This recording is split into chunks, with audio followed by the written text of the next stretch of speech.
नमस्कार, स्वागत है आप सभी का। खबरें अभी तक देख रहे हैं आप और मैं हूं आपके साथ नासिर कुरैशी। और इस वक्त है आपके पसंदीदा प्रोग्राम देश की आवाज का। मशहूर शायर राहत इंदौरी का एक शेर है कि लोग मुड़ मुड़ कर इतना संभलते क्यों हैं, लोग मुड़ मुड़ कर संभलते क्यों हैं, इतना डरते हैं तो घर से निकलते क्यों हैं। अगर बात की जाए हमारे देश की, तो हमारे देश में बहुत सारी अच्छी चीज़ें भी हैं, बहुत सी ऐसी चीज़ें भी हैं जिनको हम बदलना चाहते हैं, जो हमें ख़राब लगती हैं। और इस वक्त पूरे देश में बहुत से मुद्दे गूंज रहे हैं, जो चुनावी राज्य हैं वहाँ पर भी और जहाँ चुनाव नहीं है वहाँ पर भी। उनमें से एक दो मुद्दे हैं महंगाई का, बेरोजगारी का, रोजगार का। हरियाणा में एक फैसला लिया गया सरकार की तरफ से कि हम अपने प्रदेश के युवाओं को, नौजवानों को, प्रदेश के लोगों को, जो हरियाणा में निजी क्षेत्र के उद्योग हैं, जो फैक्ट्रियां हैं, कंपनियां हैं, वहां पर 75% रोजगार, 75% नौकरियां, 30,000 रुपए तक की नौकरियां हरियाणा के ही लोगों को मिलेंगी। इस फैसले को लेकर नौजवान भी उत्साहित थे, जो लोग बेरोजगार थे वो भी उत्साहित थे और उम्मीद जगी थी कि बहुत हद तक हरियाणा में जो बेरोजगारी का सवाल है वो कम हो जाएगा। जेजेपी ने चुनाव के दौरान इस मुद्दे को उठाया था और उन्होंने गठबंधन की सरकार के साथ मिलकर इस फैसले को लागू करवाया, कानून बना। लेकिन अब जो उद्योगपति हैं, जो इंडस्ट्रीज के लोग हैं, उनकी तरफ से इसको लेकर कहा जा रहा है कि इससे हमारी इंडस्ट्रीज पर फर्क पड़ेगा, हमारे काम पर फर्क पड़ेगा और नतीजा यह भी हो सकता है कि हमें पलायन करना पड़ जाए। तो फिर यह हुआ कि हाईकोर्ट में इस फैसले को चुनौती दी गई, कानून को चुनौती दी गई, याचिका लगाई गई इंडस्ट्रीज के लोगों की तरफ से, इंडस्ट्रियल लोगों की तरफ से, उद्योगपतियों की तरफ से, और हाईकोर्ट ने सरकार के इस फैसले पर अभी, कानून पर अभी स्टे लगा दिया है। अब सरकार से जवाब मांगा गया है। सरकार की तरफ से कहा जा रहा है कि हमें चाहे इसके लिए सुप्रीम कोर्ट में लड़ना पड़े, हम लड़ेंगे और जीतेंगे। मुख्यमंत्री की तरफ से क्या कुछ कहा गया, उप मुख्यमंत्री की तरफ से क्या कुछ कहा गया, मैं वो भी आपको सुनवाऊंगा। और ये बहुत अहम विषय है, ये नौकरियों का विषय है, रोजगार का विषय है। अब इसको लेकर क्या इसको राजनीति समझा जाए? विपक्ष लगातार सरकार पर आरोप लगा रहा है कि ये फैसले लागू नहीं होते, ये सिर्फ एक जुमला था। सरकार का कहना है कि हमने खुले दिल से, सही नियत से इस फैसले को लागू करवाया और इस पर हम अडिग हैं, प्रतिबद्ध हैं, इसको करवा के रहेंगे। सवाल आपके सामने एक बार रख देता हूं, इसके बाद मुख्यमंत्री की तरफ से क्या कुछ कहा है, सरकार क्या कुछ करे, वो भी आपको सुनाऊंगा कि क्या निजी क्षेत्र में 75% रोजगार की स्कीम प्रभावशाली है, कितनी प्रभावशाली है? हरियाणा में रोजगार देने का यही एक विकल्प है। इस फैसले पर इंडस्ट्रीज की आपत्ति क्या सही है? सवाल योग्यता का है या सस्ते कर्मचारियों का? इंडस्ट्रीज के जो लोग हैं, जो उद्योगपति हैं, वो जो योग्यता की बात वो कर रहे हैं, वाकई में योग्यता की बात है या फिर वो सस्ते कर्मचारी इधर उधर से ले लेते हैं, वो मैटर है? उद्योगपतियों की याचिका से क्या युवाओं का सपना टूटेगा? क्या हरियाणा सरकार जीतेगी 75% नौकरी की लड़ाई? क्योंकि अब ये मामला कोर्ट में है। Master R K. कालिया साहब हमारे साथ जुड़ चुके हैं, कॉलर से लगातार जुड़ने शुरू हो चुके हैं। मास्टर साहब, स्वागत है आपका, क्या कहेंगे इस सवाल पर? नासिर भाई आदाब। आदाब मास्टर साहब।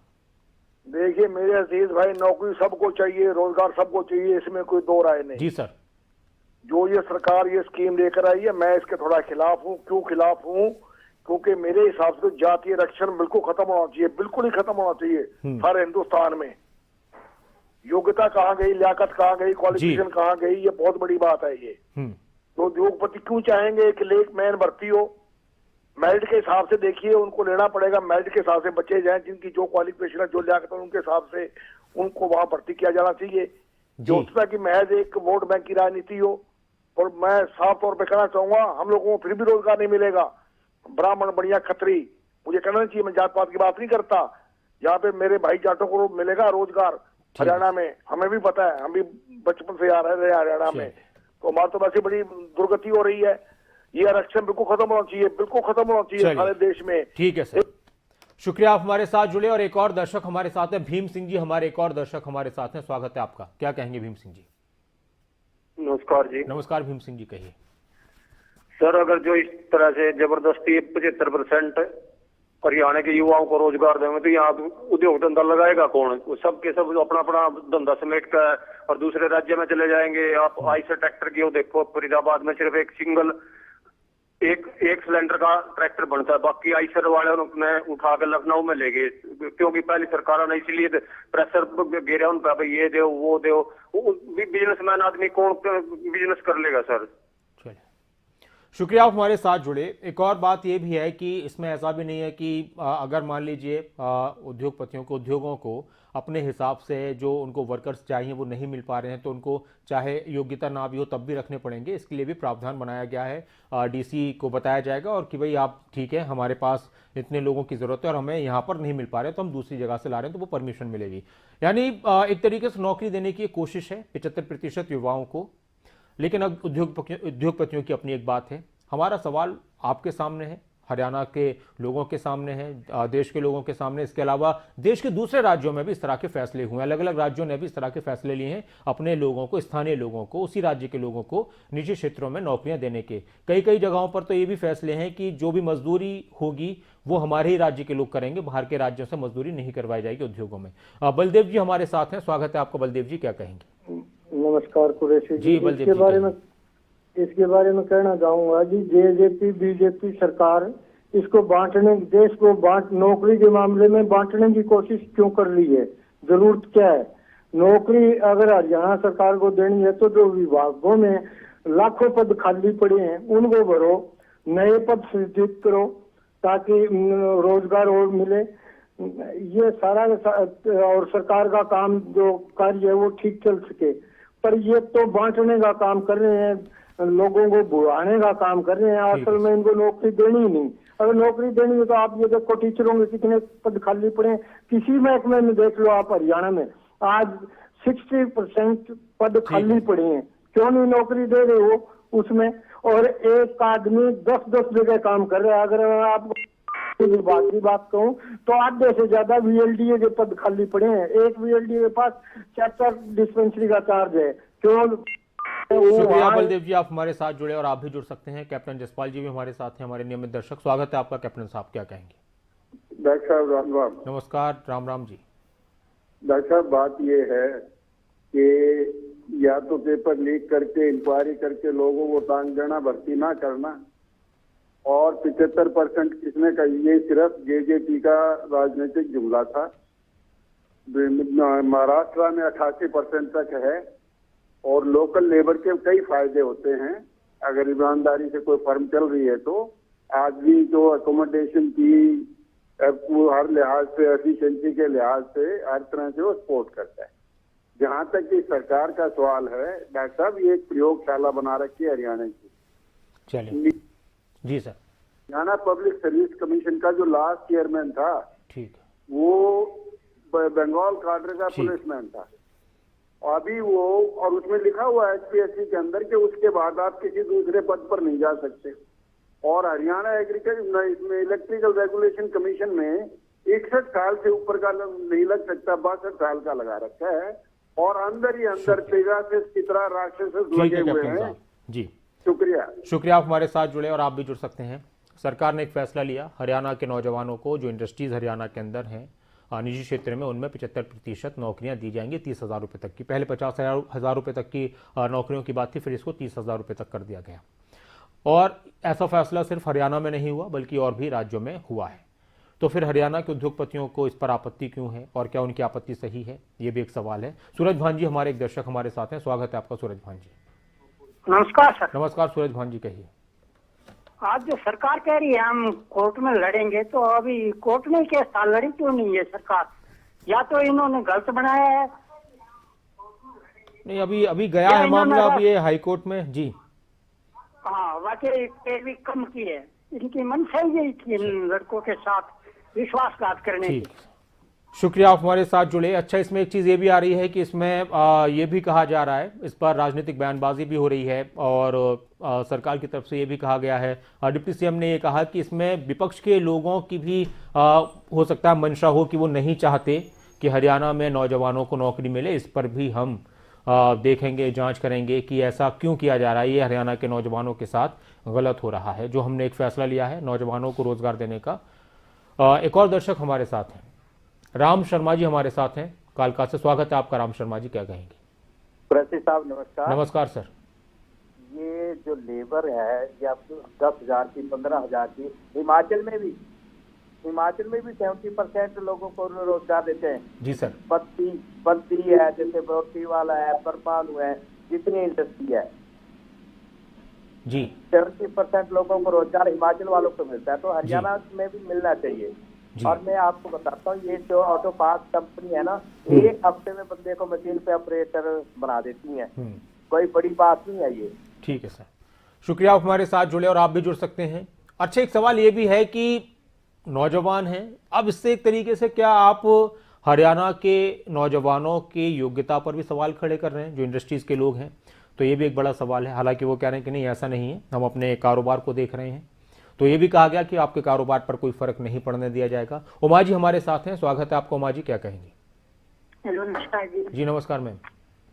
ये हर एक स्टेट में रोजगारी का तो बेरोजगारी है, तो हर स्टेट में ये एक मुद्दा है। लेकिन अब हरियाणा की आज बात चली है, तो हरियाणा में अगर इतने रोजगार, इतने उद्योग हैं, तो अगर वो सही मायने में उनको बेचारों को तनख्वाह दे रहे हैं, तो वो क्यों इनको छोड़ करके वो सरकारी नौकरी में आएंगे हैं? और सरकारी नौकरी की एक अलग बात है और जो उद्योग है वो एक अलग चीज है। तो उसमें वो तो इंसान को हमें देखना है ना कि हमें प्राइवेट जॉब करनी है या हमें गवर्नमेंट जॉब करनी है। सरकार दे रही है तो अच्छी बात है, ये तो अच्छी है। तो उद्योगपतियों को भी सोचना चाहिए कि चलो अच्छी बात है, किसी को रोजगार मिल रहा है, लेकिन उनके धंधे पे इसका कोई असर नहीं। ठीक है, शुक्रिया जी मैम, आप हमारे साथ जुड़ी और आप भी जुड़ सकते हैं। सवाल आपके सामने है, इसको लेकर मुख्यमंत्री क्या कुछ कह रहे थे, डिप्टी सीएम क्या कुछ कह रहे थे, इसके अलावा विपक्ष के नेताओं की तरफ से क्या कुछ कहा गया, वो भी सुनते हैं। यानी हाई कोर्ट ने जिसके ऊपर स्टे दिया है, अभी केस वहाँ चलेगा, हम मजबूती से उस केस को लड़ेंगे। और वैसे ऐसा उदाहरण पहले भी है, जब हमने एक बार पढ़ी लिखी पंचायतों का कानून बनाया था, हाई कोर्ट ने उस पर स्टे लगाया था, उसके विपरीत निर्णय भी दिया था। हम सुप्रीम कोर्ट में जाके और उसको अपहेल्ड करा के लाए थे और वो अपहोल्ड हुआ और बाद में वो लागू हुआ। इसी प्रकार मैं मानता हूं कि ये 75% वाला जो कानून है, इसमें भी हाई कोर्ट की लड़ाई लड़ेंगे। आवश्यकता पड़ेगी तो फिर बाद में सुप्रीम कोर्ट की जाएंगे। जो लोग 75% रिजर्वेशन और लोकल कैंडिडेट्स को जुमला बोलते हैं, उनकी सोच स्पष्ट है कि वो हरियाणा के युवाओं के हाथ में रोजगार देखना नहीं चाहते। और ये भी सामने में लाकर दूंगा कि इन एसोसिएशनों के पीछे किन किन पॉलिटिकल लोगों का मास्टरमाइंड रहा है, जो हरियाणा के युवाओं को उनके अधिकार ना मिले इसके लिए अड़चन बनेगी। मैं तो ये चीज बोल सकता हूँ कि हमारी सरकार का दृढ़ निश्चय है कि हम हरियाणा के युवाओं को 75% रिजर्वेशन नौकरियों में दिलवाने का काम करें। और आज सुबह हमने सुप्रीम कोर्ट में इसको मेंशन भी किया। सुप्रीम कोर्ट के आगे सॉलिसिटर जनरल ऑफ इंडिया ने बात भी रखी कि बिना सुने अपील एक्सेप्ट करी गई, स्टे किया गया। तो सुप्रीम कोर्ट ने भी हमारी मेंशनिंग को एक्सेप्ट किया है और इसकी फर्दर सुनवाई के लिए मंडे को तय किया गया। हमें पूरी उम्मीद है कि देश के सबसे बड़े अदालत के अंदर हरियाणा अपने अधिकार की लड़ाई भी लड़ेगा और युवाओं को जो हमारा वादा है वो पूरी तौर पर दिलवाने का काम करेगा। तो हाईकोर्ट के इस फैसले के खिलाफ हरियाणा सरकार सुप्रीम कोर्ट में गई है और वहां पर सरकार की तरफ से पक्ष रखा गया कि 90 सेकंड में बिना सुने ही ये फैसला दे दिया गया। प्रेम जी हमारे साथ हैं, स्वागत है आपका। प्रेम जी क्या कहेंगे? नमस्कार सर। जी नमस्कार। अब मैं ये कहता हूँ, जब इन्होंने इतना बड़ा फैसला लिया और इन्होंने ये भी कहा कि हम लोगों ने इंडस्ट्री वालों से बात करके और फिर ये फैसला लिया है, तो फिर सर इंडस्ट्री वाले नटने का सवाल नहीं है। इन्होंने फैसला लिया दबाव में कि ये काम होगा तो ठीक है, इसको डिले करने के लिए ही इन्होंने जब हाईकोर्ट में अपील हुई तो उस समय क्यों नहीं चेष्टा की उस फैसले को अब ये सुप्रीम कोर्ट ले जाएंगे? इसका मतलब महीने, 2 महीने, 3 महीने तो और निकल जाएंगे ना, बहुत खराब हो ही रहा है। रही बात उद्योगपतियों की, सही बोलते हैं उद्योगपति। आज अगर कोई मान लीजिए बंगाल का यहाँ पे दुर्गा जी, लक्ष्मी जी और वो मिट्टियों के सामान बनाने की कोई चीज करता है और उसमें अगर 75% हरियाणा के लेबर लेते हैं, उनको अगर वो नहीं आती है तो वो क्या करेंगे? तो इसका कहने का मतलब है कहीं ना कहीं तो गोलमाल है। इसमें सरकार को और इंडस्ट्री वालों को बैठा के बहुत अच्छी तरह समझा के इस काम को आगे बढ़ाते तो ये काम लागू हो जाता। शुक्रिया आप हमारे साथ जुड़े और आप भी जुड़ सकते हैं। और जब ये सवाल सरकार से जुड़े लोगों से किया गया तो उनका कहना था कि हमने सभी से बात की। अब इस मामले में राजनीतिक दखल की वजह से कुछ एसोसिएशंस हैं जिन्होंने राजनीतिक या विपक्ष के कुछ नेताओं से प्रभावित होकर उन्होंने इस तरह की याचिका लगाई है। हमने सबसे बात की थी। ये एक व्यवहारिक किस्म का फैसला है और ये लागू हुआ है। दूसरे राज्यों में भी ऐसे फैसले हुए हैं और दूसरे राज्यों को भी, और हर राज्य को हक है अपने लोगों को रोजगार देने का, और हरियाणा में जो नौजवान हैं वो योग्यता रखते हैं। वहीं दूसरी तरफ उद्योगपतियों की अपनी बात है, उद्योगों की, कि भाई हमें अगर नहीं मिलेंगे तो हमारे लिए बड़ी मुश्किल खड़ी हो जाएगी। इसके अलावा विपक्ष की तरफ से क्या कुछ कहा गया, कुमारी सैलजा क्या कुछ कह रही थी, दिग्विजय चौटाला क्या कुछ कह रहे थे, वो मैं आपको सुनवाऊंगा। लेकिन एक दर्शक हमारे साथ हैं, राम प्रसाद जी, स्वागत है आपका, आप जुड़ चुके हैं कार्यक्रम में। जिस तरह से सरकार कह रही है कि प्राइवेट सेक्टर में आपको नौकरी देंगे जी, और वो उद्योगपतियों के लिए वो है वो कोर्ट में भी चले गई है, तो जो सरकारी कर्मचारियों में जो ये विभागों में खाली पोस्टें पड़ी हैं, इनको भरने के लिए सरकार इतना प्रयासरत क्यों नहीं होती? जब ये उद्योगपतियों के पीछे पड़ी हुई है, उद्योगपति तो वैसे भी रख लेते हैं लोगों को, मगर सरकार को चाहिए कि वो दृढ़ इच्छा शक्ति दिखाए, जो सरकारी महकमे में खाली पद है उनको भरे, फिर तो माने कि ये वाकई रोजगार देने के लिए है। ये तो अपनी राजनीतिक रोटियां सेक रही है। शुक्रिया, आप हमारे साथ जुड़े और आप भी जुड़ सकते हैं। अब इस मामले में दिग्विजय चौटाला क्या कुछ कह रहे हैं, जेजेपी के नेता, और कुमारी सैलजा क्या कुछ कह रही हैं, कांग्रेस की प्रदेश अध्यक्ष, वो भी सुनते हैं।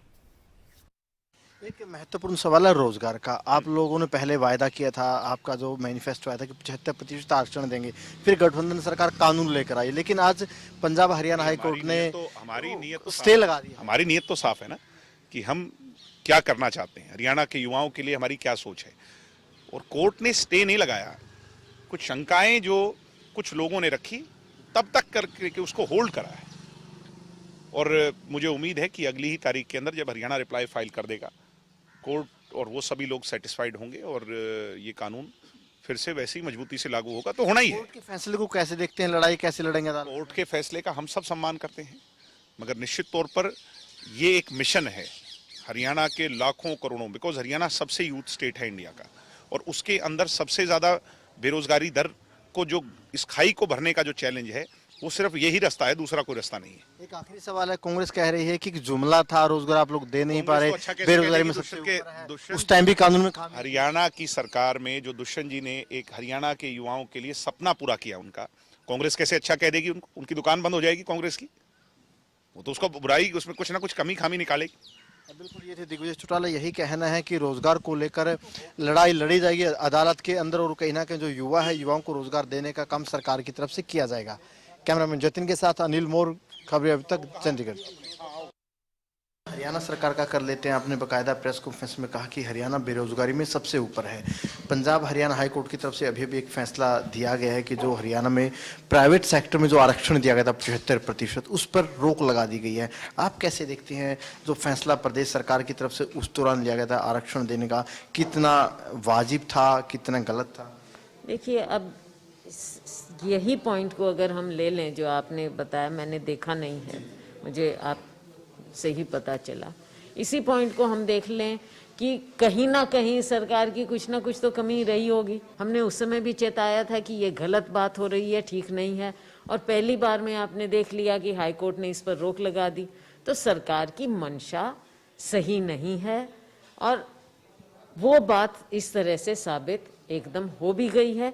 अब आगे देखेंगे इसको। बिल्कुल, ये कुमारी सैलजा का यही कहना है कि जो मेंबरशिप अभियान कांग्रेस की तरफ से चलाया गया है, मकसद है कि आने वाले दिनों में कांग्रेस को और ज़्यादा मजबूत किया जाए। वहीं नौकरियों के मुद्दे पर, रोजगार के मुद्दे पर कांग्रेस अध्यक्ष की तरफ से हरियाणा सरकार। और इस वक्त हमारे साथ एक कॉलर हैं, रामजी भाई गुजरात से, स्वागत है आपका। नमस्कार। नमस्कार सर जी, कहिए सर। पूरे देश में बेरोजगारी है, पढ़े लिखे नौजवान की मजबूरी है, कम सैलरी में नौकरी करेंगे जी। सरकार नौकरी कम देती है, इसलिए उद्योगपति नौजवान का मजबूरी का फायदा उठाते हैं। सरकार मैन्युफैक्चरिंग में बड़ा वादा नौकरी का करती है, झूठा वादा करती है। ऐसी सरकारों से नौजवान को बचना चाहिए। आपका धन्यवाद सर। शुक्रिया, आप हमारे साथ जुड़े और आप भी जुड़ सकते हैं। अब एक बात ये भी है कि बहुत सारे ऐसे लोग होते हैं जो दूसरे राज्यों से आते हैं, जब वो अपने राज्य से निकल जाते हैं कहीं पर रोजगार के लिए, तो फिर वो बहुत से समझौते कर लेते हैं, सैलरी को लेकर, वेतन को लेकर, मजदूरी को लेकर। और शायद उद्योगपतियों को ये भी लग रहा हो, जो इंडस्ट्रीज हैं, कि जितने सस्ते मजदूर हम दूसरी जगह से ले लेते हैं, शायद फिर यहाँ पर हमें उतने सस्ते मजदूर नहीं मिल पाए। एक ये भी शंका उनके दिमाग में अपने कारोबार को लेकर। वहीं दूसरी तरफ सरकार ये कह रही है कि हम अपने प्रदेश के लोगों को रोजगार देना चाहते हैं और यही तरीके होते हैं। फिर हम कैसे इस खाई को खत्म करें जो बेरोजगारी की और रोजगार के बीच की है। एक और दर्शक हमारे साथ हैं, पृथ्वीराज जी हैं। स्वागत है आपका पृथ्वीराज जी, कुरुक्षेत्र से। जय भारत जी। पृथ्वीराज जी कहिए। चलिए, बहुत शुक्रिया, आपने कोशिश की, आप हमारे साथ जुड़े। आप भी जुड़ सकते हैं। सवाल आपके सामने है। हाईकोर्ट ने निजी क्षेत्र में 75% जो नौकरी का कानून हरियाणा सरकार लेकर आई थी, निजी क्षेत्र में आरक्षण कानून पर, उस पर स्टे लगा दिया, उसको होल्ड पर रख दिया। अब ये मामला पहुंच चुका है सुप्रीम कोर्ट में और सुप्रीम कोर्ट में सरकार की तरफ से अपना पक्ष रखा गया और ये कहा गया कि हाईकोर्ट ने बहुत जल्दी बिना सुने ही इस पर अपना फैसला दे दिया है। और सरकार ये भी कह रही है कि हम अपने प्रदेश के नौजवानों को लेकर जो फैसला ले चुके हैं उसको हम लागू करवा कर रहेंगे, चाहे कोई भी लड़ाई लड़नी पड़े। वीरेंद्र जी हमारे एक दर्शक हमारे साथ हैं। स्वागत है आपका वीरेंद्र जी, क्या कहेंगे? जी नमस्कार। नमस्कार वीरेंद्र जी। ऐसा स्कीम बहुत अच्छी थी जी, और ये जो आप बात कर रहे हैं वो द्रौपदी बात को मानते नहीं। ये कोई बहुत टेक्नोक्रेट्स और टेक्निकल पद नहीं है। 30,000 रुपए तक के आपको पता ही है। बिल्कुल, क्लास 4 के बेचारे को ड्राइवर है, कोई माली है, कोई इसमें मशीन पर काम करने वाला होगा जी। इनको थोड़ा ट्रेनिंग दिया जा सकता था जी। जैसे इंटर्नशिप होती है। इंटर्नशिप के इसी प्रकार से मान लीजिए कि उनको 1 महीना 1.5 महीना उनको ट्रेनिंग दे, उस टाइम थोड़ी सैलरी कम कर दे, उसके बाद उनको पूरा ट्रेन होने के बाद उनको तनख्वाह दे दी जाए। अभी हमारे बच्चे का सवाल सरकार की तरफ से तो मेरे ख्याल बहुत अच्छा था ये जी। लेकिन कोर्ट में कहीं एजी ऑफिस ने ठीक से इसको मेरे ख्याल पैरवी किया नहीं है। और मैं समझता हूँ जहाँ तक ये बहुत अच्छा कदम है, इस प्रकार का होना चाहिए। ये कोई जरूरी नहीं है कि जितने बाहर से हमारे पास बिहार से अदर स्टेट से बच्चे आते हैं वो सारे इतने एक्सपर्ट हैं कि ये लोकल आदमी काम कर नहीं सकते। सभी कर सकते हैं लेकिन तो मौका नहीं मिलता नहीं है। तो इस बात के लिए तो सरकार को कोशिश करनी चाहिए कि कोर्ट में पैरवी करे। लेकिन थोड़ा सा ये है कि लोकल बच्चों में थोड़ा उत्साहित जोश, थोड़ा सा गुस्सा वगैरह होता है, इनको थोड़ा सा मोटिवेट किया जाए भाई अपना रोजगार करने के लिए। ठीक से उनको उनका बिहेवियर ठीक रखिए, कहीं ये गुड़गावा में मारुति वाला किस प्रकार का कोई बात ना हो, इसलिए लोग डरते हैं ये। ठीक है ना। शुक्रिया जी, बहुत शुक्रिया, आप हमारे साथ जुड़े और आप भी जुड़ सकते हैं। 30,000 रुपये तक की नौकरियों में उसमें मजदूरी भी आ जाएगी, सुपरविजन भी आ जाएगा, सपोर्ट में जो लोग काम करते हैं दूसरे जो उनके टेक्निकल लोग होते हैं उनके साथ इसमें रहेगा। और जो हालांकि इस तरह की चीज़ें भी हैं कि इंटर्नशिप कि भाई पहले कम सैलरी पर, फिर उसके बाद उसके हिसाब से जब उनको तरक्की दी जाएगी तो फिर वहाँ पर चीज़ें हो सकती हैं और उसके हिसाब से सैलरीज बढ़ेंगी। 30,000 रुपये तक की नौकरियाँ, 75% नौकरियाँ, हरियाणा में ये फैसला हुआ था, कानून बना था। लेकिन अभी फिलहाल जो एक सपना था, उम्मीद थी कि जल्दी ही अब ये प्रोसीजर शुरू हो जाएगा, उसमें अभी वक्त लग सकता है। मामला सुप्रीम कोर्ट में पहुंच चुका है। अब देखना होगा कि सरकार सुप्रीम कोर्ट में इस लड़ाई को कैसे लड़ती है, जो वादा और जो दावा उनकी तरफ से किया गया और उद्योगपतियों की बात को सुप्रीम कोर्ट किस तरह से लेता है। बहुत शुक्रिया, आप हमारे साथ जुड़े। अपना ख्याल रखिए, बने रहिए खबर अभी तक के साथ। और खबर अभी तक के फेसबुक पेज, यूट्यूब पेज पर भी आप हमारे साथ जुड़ जाइए तमाम खबरों के लिए, अपडेट्स के लिए, और इस प्रोग्राम को भी आप शेयर कीजिए। नमस्कार।